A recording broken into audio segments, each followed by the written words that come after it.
Hey everyone, today we're going to talk about a fascinating trend in travel. It is the rise of solo cruising. More and more people have decided since the pandemic to travel more and to even travel alone. So let's talk about how the cruise lines are stepping up their game to accommodate and make things way better for solo cruisers. Let's get into it.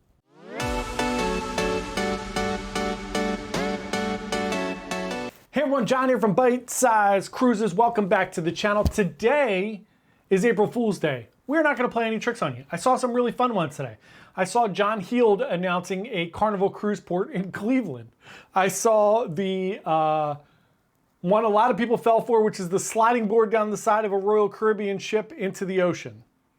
I saw the zero gravity MSC ones. I saw a bunch of fun ones today.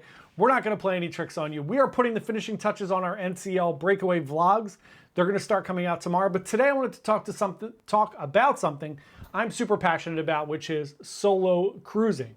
One of the things that we really thought about when we started our travel agency here was really catering more to solo travelers and solo cruisers in particular, and coming up with maybe some group cruises and different things. Now, that hasn't taken enough traction yet. We're still building up and getting into that. We've tried to do a bunch of different solo group cruises. We just haven't been able to get enough people yet, but that will come.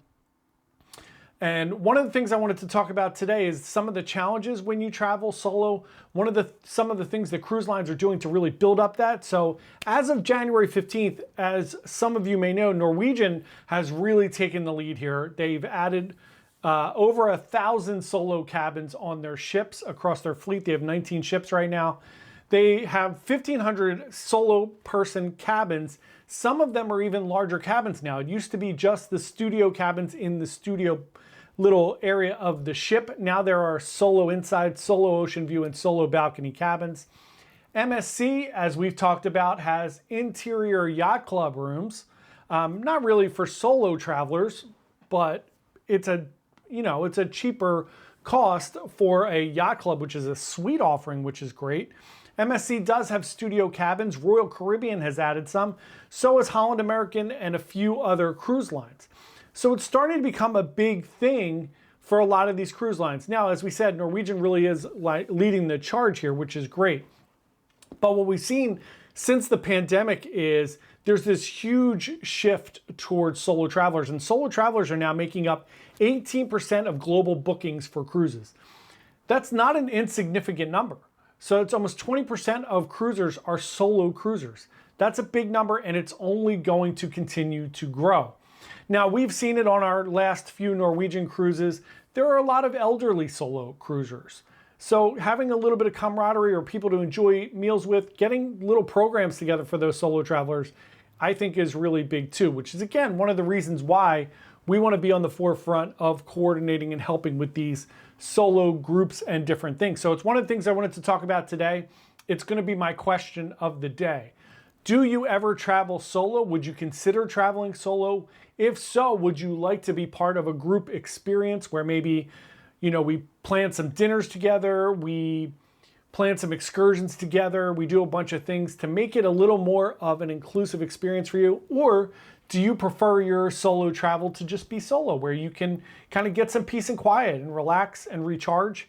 And maybe there's a balance there, right? Maybe there's a balance of, I want to spend 2 or 3 days exploring on my own, and maybe another few days I want to spend with some groups. We've also seen that solo travelers are traveling longer, 2 to 3 weeks sometimes. It's really, really, really cool. The cruise industry seems to be embracing this trend. Some cruise lines, most of them it seems like, and they are kind of putting together more dining and activities on the ships for solo cruisers. I don't like that still most cruise lines, it is a kind of self-led, just like all of the other groups. So they usually have like an LGBTQIA plus meetup. They have like a Friends of Bill W, which is basically an AA meeting on board. And they have a bunch of different meetups. They're all generally self-led, which I don't really enjoy. I'm pretty introverted, shockingly. But if I go to one of those, I'm just going to stand in the corner. So I like it when it's kind of, there's like a group leader and they come out and they talk to you and they kind of work things out. So I think it's really interesting. It's really a hot topic. I'm really interested to see how the cruise lines continue to build this up and push this momentum forward. So let me know what you think in the comments below. Are you interested? Do you love solo cruising? Is this something you would be interested in? If so, what type of itineraries are you interested in? Are you interested in the Caribbean? Maybe more of an adventure cruise, maybe Alaska, Hawaii, Mediterranean. Let me know in the comments below what you're thinking. We're going to talk more about it as we continue to move forward. As we're doing a lot more group cruises, I'd really love to do a solo traveler's cruise. So let me know what you think below and we will put something together. Thanks so much for joining us today. If you have any other feedback or comments, please let us know below. We'd also love for you to subscribe to our channel. We put out a cruise video every single day, and we do a live stream every Wednesday evening at 7 p.m. Eastern Time. So come join us, hang out, talk about cruising, and let us know what you think about solo travel. Thanks so much. Bye.